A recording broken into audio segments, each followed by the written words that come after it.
Welcome back. I hope you're doing well today. Today we're going to talk about my second comeback in Speedway, 1991. It was at Lake Perris Speedway, and we're going to talk about that right now.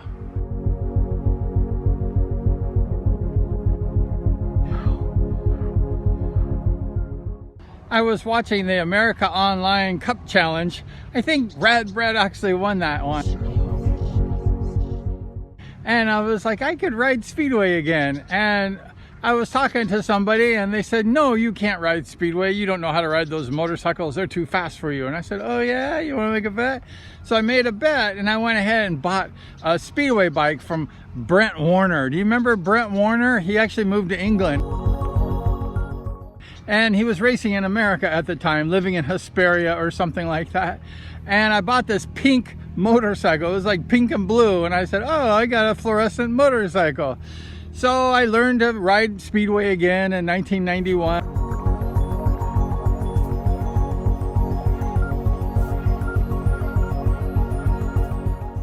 Mike Faria, I believe, was the national champion at the time. And I just start riding Speedway and start practicing. Actually, I had bought a house in the city of Paris, Lake Perris, so I was a local rider, and I just decided I'd just go to D2 and start D2 again.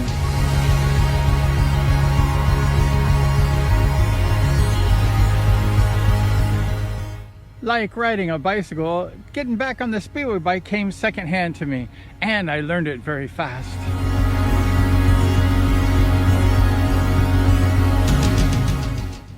I had several sponsors, one of them happened to be Torco Oil and several other ones, and I started winning mains, second division mains, over and over again at Lake Perris. And I was making some big money, up to like $500 a night. It was really fantastic. The purse was small, but all the sponsorship, I was making pretty good money, and I was really happy. And the person who said I couldn't race Speedway, their face turned pink. I was riding the whole circuit, Costa Mesa, Glen Helen and San Bernardino, and Lake Perris.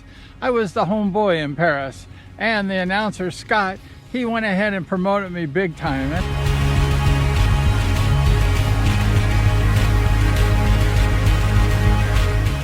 And I was a little bit of the favorite because I lived near the track, just down the road.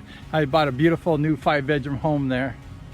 The announcer, Scott Delisio, he was promoting me big time, like I said, because I was a local guy. And they moved me up to D1. I was kind of sad because I was cleaning up with D2, making $300, $400, $500 a night. I liked that one. I knew racing in D1, I wasn't going to be able to make that kind of money, so I was kind of sad. But one of the races I remember was against Steve Lucero. I believe it was a semi-event. And Steve was behind me trying to pass me. And I noticed in the semi-main event, Steve Lucero was behind me, and I did not want him to win. He was the bad boy, and I didn't care. So I cut him off. I just totally went over, and I just went right on top of him. And Steve put the brakes on like, wah! I almost crashed him. I didn't care. And after the race, I won that race, by the way. I had all these good riders, you know, the D1 riders, Rob Fencing and Schwartz, and all these top D1 riders. And I cut the bad boy. I cut the bad boy off. Who cares? I'm a bad boy too.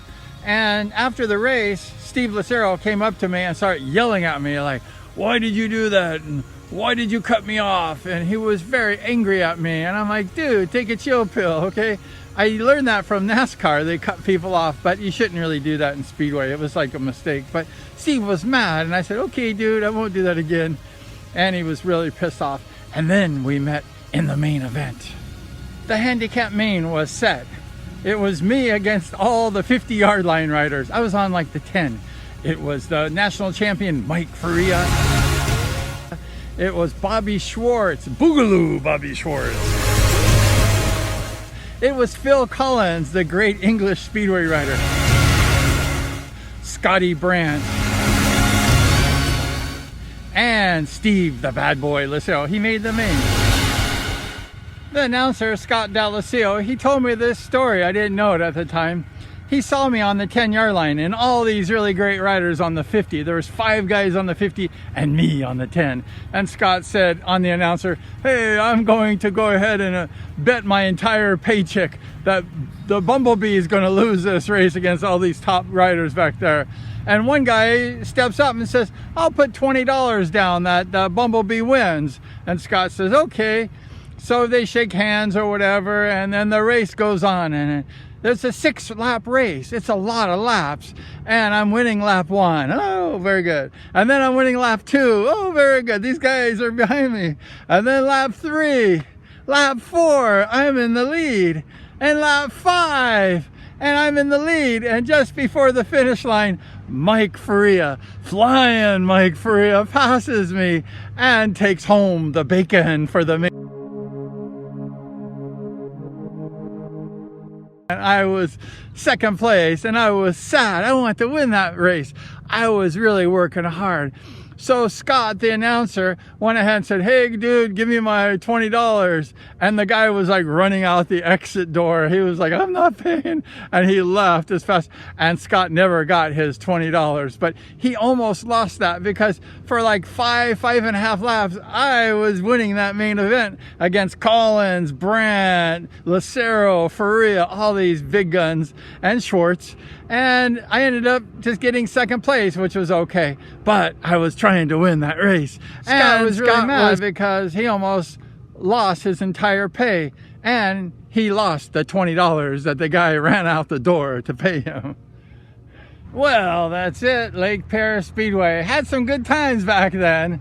And I needed to make the money. You know, like I told him, like, drop me down so I can win more main events. It's really hard to win Division I main events.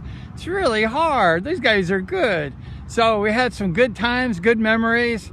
I like this story about Scott. That was pretty cool. I learned about that story some years later. He told me about that. So that's really cool.